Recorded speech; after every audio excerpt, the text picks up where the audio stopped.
Fala galerinha, tamo de volta, tá? Ó, no vídeo anterior nós falamos sobre o primeiro ponto aí entre os fatores, né, importantes sobre a eclosão, né, o entendimento da crise 29, falamos sobre o aumento da produção no campo, tá bom? Agora a gente vai falar aqui, ó, sobre o aumento da racionalização da produção industrial. Para isso a gente tem que entender mudanças de mentalidade que começam a ganhar corpo na segunda metade do século XIX. Tá bom? Entre as várias propostas aí nós temos a proposta de um engenheiro industrial chamado Taylor, né? É um engenheiro estadunidense que vai ser considerado o pai da administração científica. Taylor vai propor um conjunto de mecanismos, um conjunto de propostas, né? Que tinha como objetivo você perder menos tempo possível. Bacana, ao mesmo tempo, né? O controle muito forte daquilo que se produz. Certinho? Buscando sempre você produzir mais em menos tempo, reduzindo o custo de produção e, consequentemente, aumentando, né, a margem de lucro, certo? Essas ideias, né, esses preceitos passam a influenciar alguns industriais.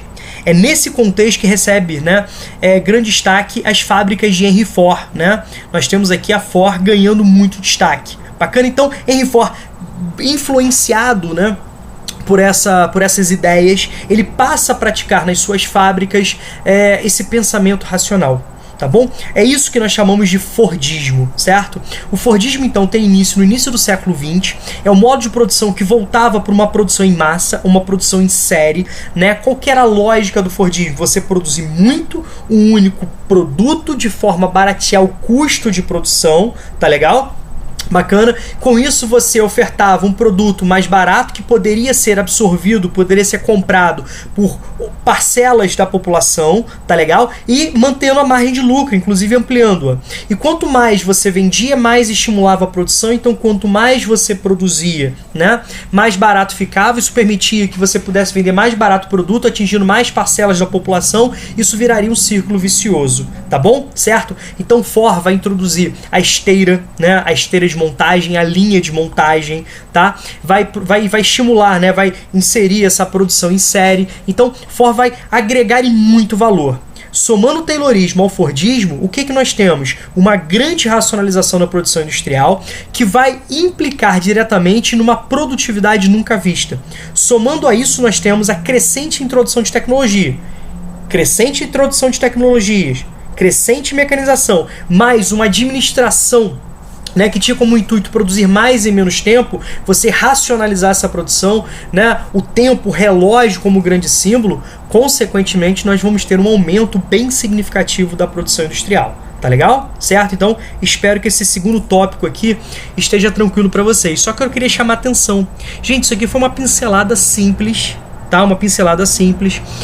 Taylorismo, Fordismo e outros modelos de organização produtiva, como o atual Toyotismo, serão pontos muito trabalhados no capítulo de industrialização geral, tá? Então isso aqui, basta você entender isso, tá bom? Nada de forma profunda vai ser cobrado, né, numa avaliação sobre Taylorismo e Fordismo nesse primeiro momento. Apenas esses dados, essas informações, né, simples que eu passei para vocês. Eu quero que você entenda, tá? Principalmente como isso aumentou a produtividade. Ford, de fato, né, vai criar uma nova sociedade, né, a sociedade fordista.